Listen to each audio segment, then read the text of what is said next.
Iran এমন একটা দেশ যার অলিতে গলিতেও বিজ্ঞানী জন্মায়। মানব ইতিহাসে বিজ্ঞানের যত অভাবনীয় আবিষ্কার হয়েছে তার বেশিরভাগই এসেছে ইরানি বিজ্ঞানীদের হাত ধরে। ইরানের আগের নাম ছিল পারস্য, আর পারস্যের বিজ্ঞানীদের কথা সারা বিশ্বে স্মরণীয়। আধুনিক চিকিৎসা বিজ্ঞানের জনক ইবনে সিনা, বিখ্যাত জ্যোতির্বিজ্ঞানী আল বিরুনি এবং খ্যাতনামা গণিতবিদ আল খাওয়ারিজম সহ বহু জ্ঞান সাধকের জন্মস্থান ইরান। বিজ্ঞানের যত শাখা প্রশাখা সবখানেই তারা বিচরণ করেছেন। ইরানের বিখ্যাত এই বিজ্ঞানীদের সম্পর্কে বিস্তারিত জেনে নেওয়া যাক। প্রথমে ইবনে সিনা। তার পুরো নাম আবু আলী আল হুসাইন ইবনে আবদুল্লাহ ইবনে সিনা। তিনি ছিলেন একাধারে পদার্থবিদ, জ্যোতির্বিজ্ঞানী, রসায়নবিদ, ভূগোলবিদ, যুক্তিবিদ, গণিতবিদ, কবি, ইসলামী চিন্তাবিদ ও মনোবিজ্ঞানী। তবে চিকিৎসা বিজ্ঞানে তার অবদানটা সবচেয়ে বেশি। প্রাচীন পারস্য সাম্রাজ্যের অন্তর্ভুক্ত বুখারার নিকটবর্তী আফসানা শহরে ইবনে সিনার জন্ম। ইউরোপে তিনি আভিসিনা নামে পরিচিত। তার রচিত 16টি মৌলিক গ্রন্থের 15টিতে তিনি বিভিন্ন রোগের কারণ ও চিকিৎসা পদ্ধতি নিয়ে আলোচনা করেছেন। কিন্তু যে গ্রন্থটি তাকে অমর করেছে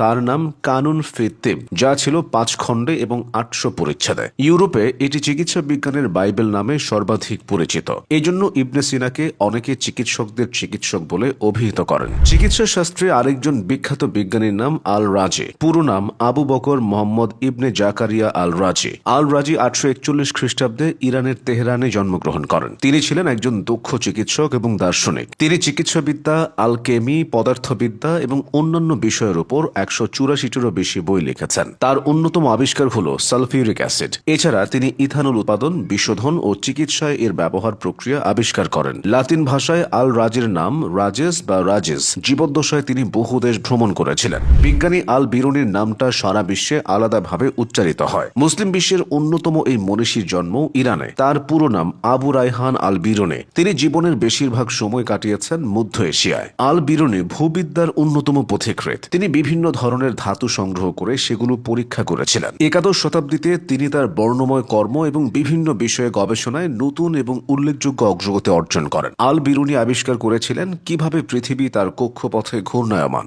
স্থিতিবিদ্যা এবং গতিবিদ্যাকে এক করে বলবিদ্যা নামক গবেষণার নতুন ক্ষেত্রের প্রবর্তনও তিনিই করেছিলেন। ইরানি বিজ্ঞানীদের মধ্যে অনেকে আবার গণিত শাস্ত্র নিয়েও বিস্তর কাজ করেছেন। তেমনই একজন ওমর খৈয়াম। ওমর খৈয়াম 1048 খ্রিস্টাব্দের 18 মে তৎকালীন পারস্যের বিখ্যাত বাণিজ্যিক শহর নিশাপুরে জন্মগ্রহণ করেন। গণিতবিদ হলেও তিনি একই সাথে একজন দার্শনিক, কবি এবং জ্যোতির্বিদ। ওমর খৈয়াম রসকসহীন গণিত নিয়ে যেমন কাজ করেছেন তেমনি লিখেছেন মধুর সব কবিতা। সেই তিনি আবার বর্ষপঞ্জিকা নিয়েও কাজ করেছেন। চতুষ্পদী কবিতার অমর সংকলন রুবাইয়াত তারই সৃষ্টি। এছাড়া আধুনিক বীজগণিতের ভিত্তি তৈরি হয়েছে তার হাতে। কাজ করেছেন ইউক্লিডীয় জ্যামিতি নিয়েও। ভূগোল, বলবিদ্যা, খনিজ বিজ্ঞান, আইন, এমনকি সঙ্গীত বাদ যায়নি ওমর খৈয়ামের জ্ঞান পিপাসার তালিকা থেকে। বীজগণিতের জনক আল খোয়ারিজমির কথাটা তো বলাই হয়নি। খোয়ারিজমি তার গাণিতিক কাজের জন্য বিখ্যাত। তার গাণিতিক কর্মগুলো ইউরোপীয় গণিতবিদদের কাছে হিন্দু আরবি সংখ্যা এবং বীজগণিত প্রবর্তন করে। আসলে অ্যালগোরিদম এবং বীজগণিত শব্দগুলো যথাক্রমে তার নাম এবং তার একটি কাজের শিরোনাম থেকে এসেছে। খোয়ারিজমির জন্ম